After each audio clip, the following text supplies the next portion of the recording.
What's up YouTube, it's your boy Nash here, welcome back to the channel, and for today's Yu-Gi-Oh news video, there is a lot of actually a few interesting things to talk about, because in this video, I'm going to be talking about the latest updates, or the latest updates, if you will, on the 2021 Tin of Ancient Battles, which I'm actually curious, in which I'm actually excited to reveal the news to you guys if you guys had not seen it on social media.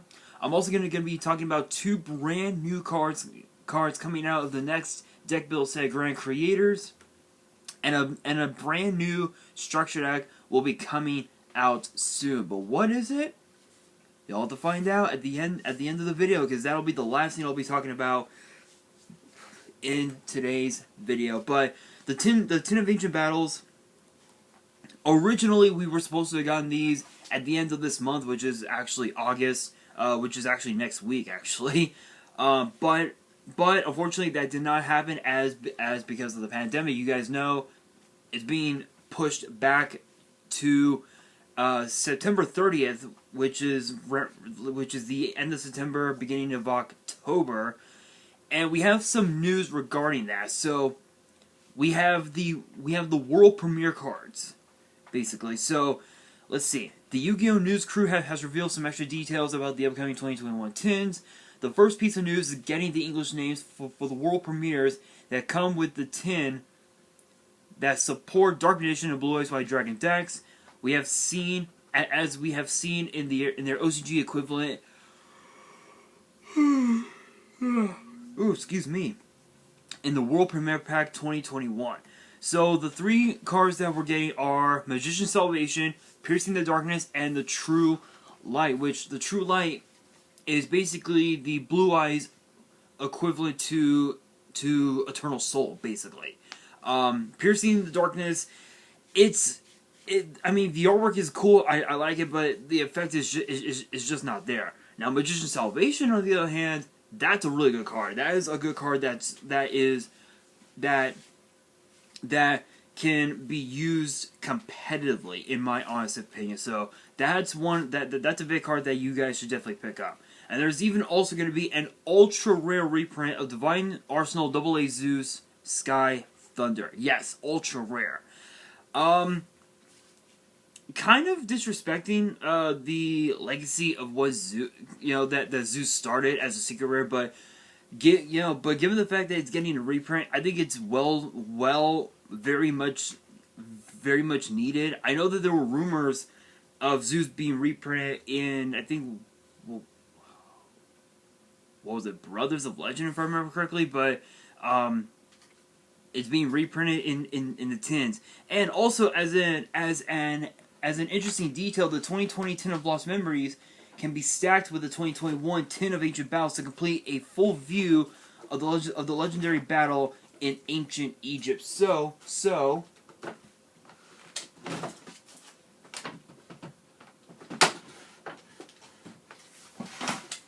damn it, guys. Sorry, guys. My drawer broke.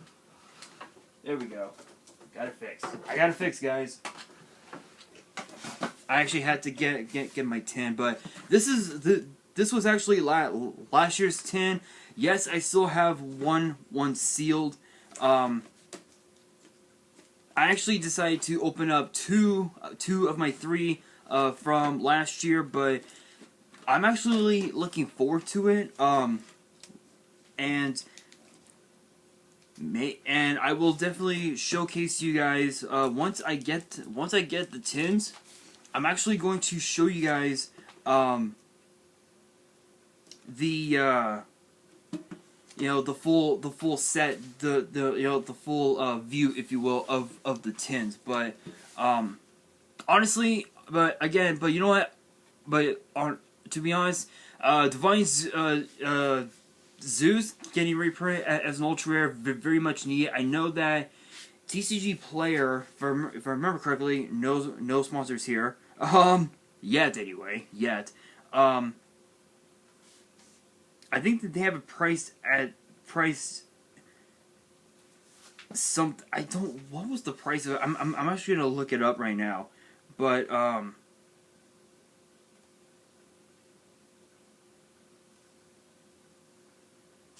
Here we are, Sky Thunder. Here we are.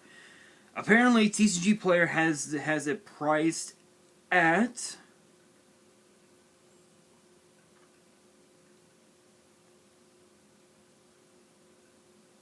lightly played LP lightly played first edition. They have a price at $53. Whereas opposed to some some other prices, near mint, like mint condition is like $70, $60-$70. That's insane.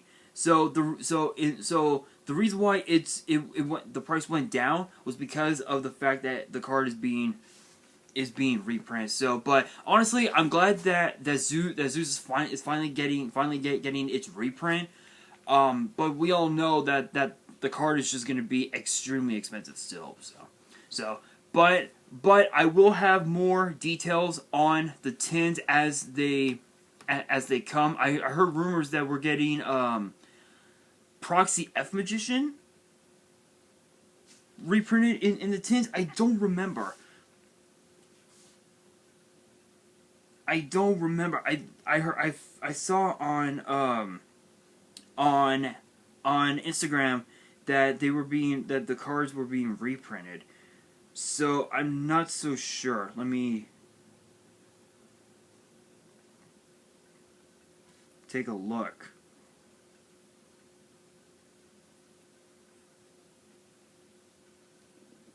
Hang on, guys.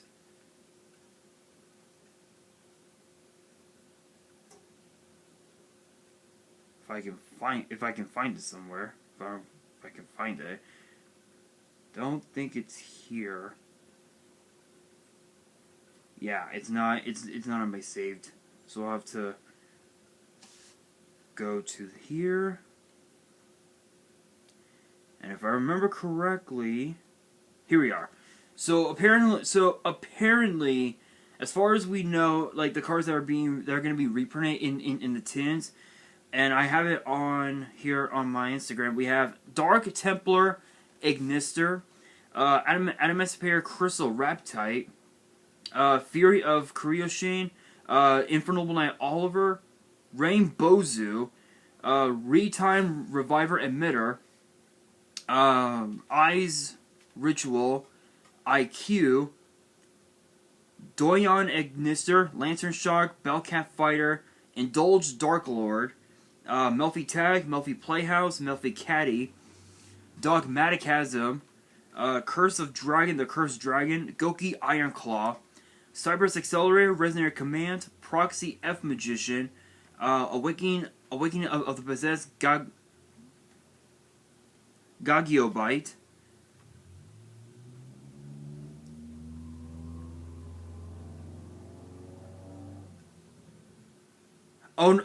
sorry, no, Gagigobite, I believe it's pronounced. Magical Broker, 1 or 8. Raiders, Unbreakable Mind, Infernal Knight Captain Oliver, Mutually Assured Destruction, Mouse Knight, I believe it's the name. Yeah, I think Mouse Knight,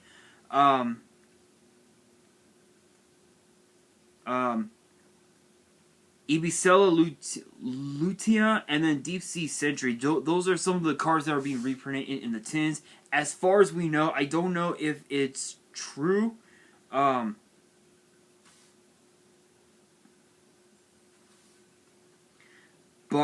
honestly,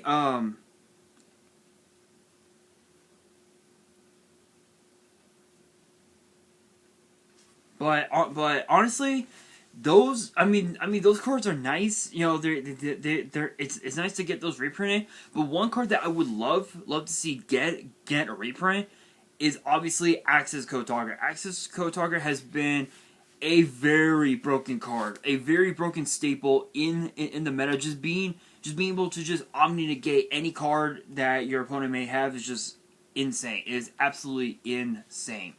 Alright, you guys, moving on now. We actually have 2 new cards from Grand Creators. One is a brand new P.U.N.K card, part of the Punk archetype that I talked about not too long ago, actually. And then we have another card that is for the Brave Token archetype. So first up we have No Punk numeral Ogre is the name. It's an 8-star Dark Fiend with 2,500 attack and 2,000 defense. The first two effects are once per turn. You can tribute one Punk monster, special summon this card from your hand. So it's basically like a Cyber Dragon of sorts, but the cost is that you have to tribute a monster. So it's like a cost down Cyber Dragon, if you so to speak. You can tribute one Punk monster, special summon this card. Sorry, no. That was the first effect. Second effect says you can send this card from your hand or field to the grave. Add one Punk monster from your deck to your hand, except a level 8 monster. Basically, it's just it's basically one for one. Basically, that's all it is. I cannot speak this morning. It's a 1-for-1. And then once per turn, when your opponent activates a monster effect, as a quick effect, you can make this card gain attack equal to that opponent's monster's original attack until the end of the turn. And there's also a note here that says, no, it is not a number monster. You cannot use it for spicy Chaos Exceeds Burying Hope exploits. Yeah, I honestly knew that myself. It's an effect monster. It's an effect monster. It's not an Exceeds monster because Burying Hope requires Exceeds monsters actually. So, but honestly, that's a pretty good card. Just being able to just Sidra, to just Cyber Dragon summon this card, being able to just 1-for-1 and also have the card gain extra attack is absolutely insane. Excuse me, and the craziest part, it doesn't have to be on your turn. That last effect, it can be on your opponent's turn, and your opponent would have no choice but to just send pass. They wouldn't be able to attack, which is really good. Next up, we have a brand new card for the Brave Token archetype. It is called Aquamancer of the Sanctuary. It's a 3-star. It's a 3-star water spellcaster with 1,500 attack and 1,200 defense. All 3 of its effects are once per turn. If you control a Brave Token, you can special summon this card from your hand. So again, just like with Ogre, this card is just basically Cyber Dragon. That's just it. I don't have to explain anything else. You can banish this card from your hand or grave. Add 1 Rite of Aramesia from your deck or grave to your hand. So basically, with this, excuse me. So with this, if you have this card in your hand or your grave, it's basically a hand trap where you can banish it from your hand and can add Rite of Aramesia from your deck or grave straight to your hand. So it's kind of like a 1-for-1 of sorts. And then the third effect says, if you control Brave Token, you can place 1 field spell that specifically lists Brave Token and text from your deck in your field zone face up. Basically, it's Metaverse. I don't have to say anything. I do not have to say anything. It is fucking Metaverse. Absolutely broken. Absolutely insane. I'm actually tempted to build the deck. I'm actually tempted to build them. I know that I've got so many other decks built, including DDDs. Yes, I am working on DDDs. The deck profile will be coming up. I think Saturday the deck profile will be up. So make sure you guys stay tuned for that. I've never dealt with pendulums. I've never worked with pendulums before, but this is a first for me. So we'll see. We will see. But that being said, we have a brand new structure deck, and it's one that you would least expect. What is that? Well, Fallen Of Albaz. Yeah. Fallen of Albaz is getting a structure deck. How? What? It's kind of... I find it interesting. So, let's see. Obviously, we know what it is. It's a pre-constructed deck that... It's a pre-constructed deck... Let's see. A pre-constructed deck appears that gathers cards from an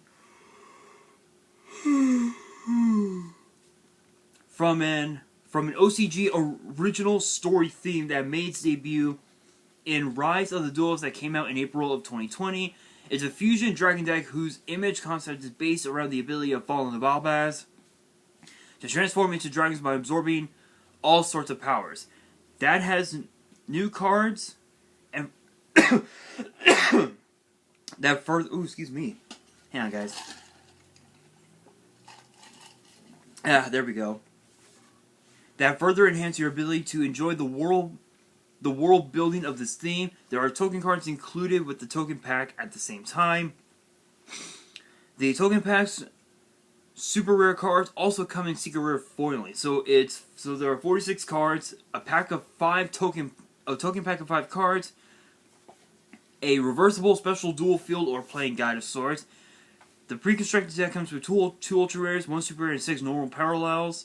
The token pack comes with 5 supers that also come in Seeker. So Fallen of Albaz obviously was a very, very hyped archetype that came out of Rise of the Duels. I'm actually going to look up the story really quickly. Give me 1 second.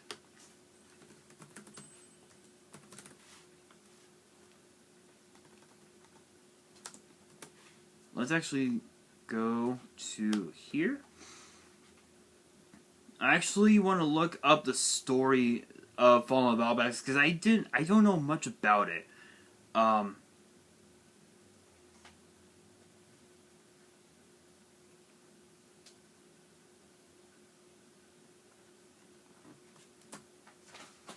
let's take a look.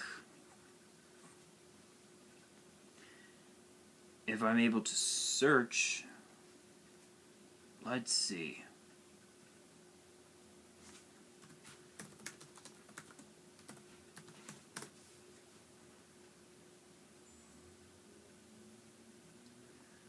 Fallen of Albaz, searching. Here we are.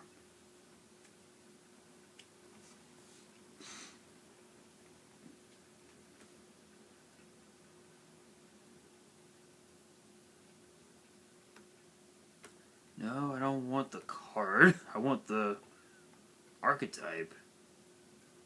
So, let's try one more time. Hang on, guys. I'm like trying to...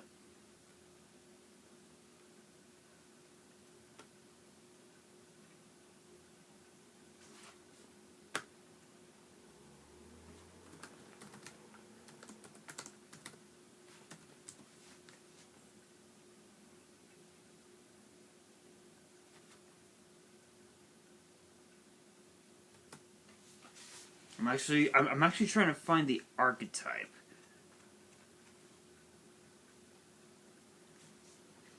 So I'm wondering if it's not on here. Well,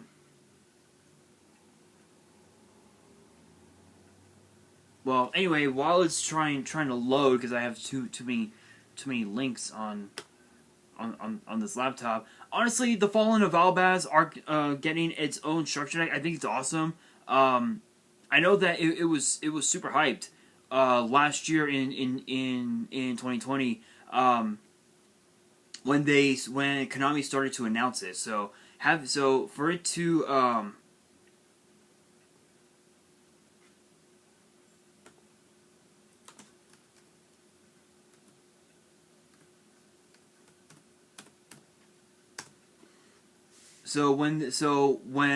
when they announced it last year, I know that it did get that it actually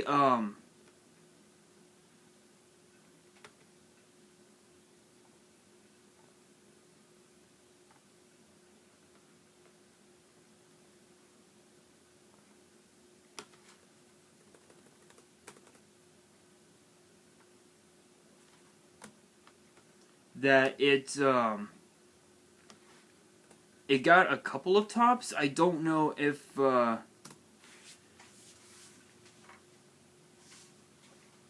don't know if it won any any events that took place in the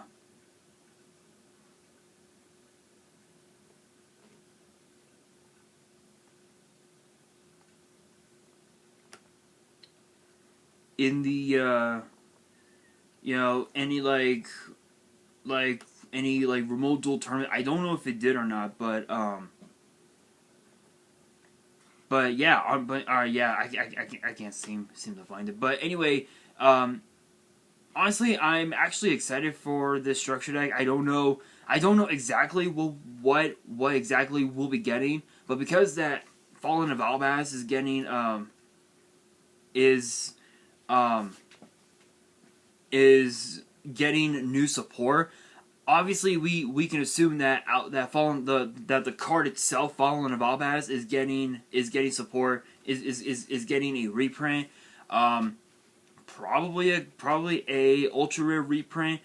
I'm not so sure, but I'm excited. There's no news on it yet. There's no new cards announced or anything like that. So once there are new cards, I will definitely reveal them on the channel. But that brings me to the question of the day. What cards do you want to see get reprinted in the 2021 tints? Let me know in the comments below. And that is going to do it for this video. Hopefully you guys enjoyed. If you did, make sure you guys smash that thumbs up button if you guys are new to the channel and you guys want more Yu-Gi-Oh! News videos, which gets posted every Tuesday. Make sure you guys subscribe to the channel and hit that notification bell so you guys don't miss out on any new content that comes your way. And be sure to follow me on Twitter and Instagram. All the links will be down in the description below. And if you guys have fan mail that you want to send me and want me to open up on the channel, my address will also be in the description as well. And on that, this is your boy Nash, signing out.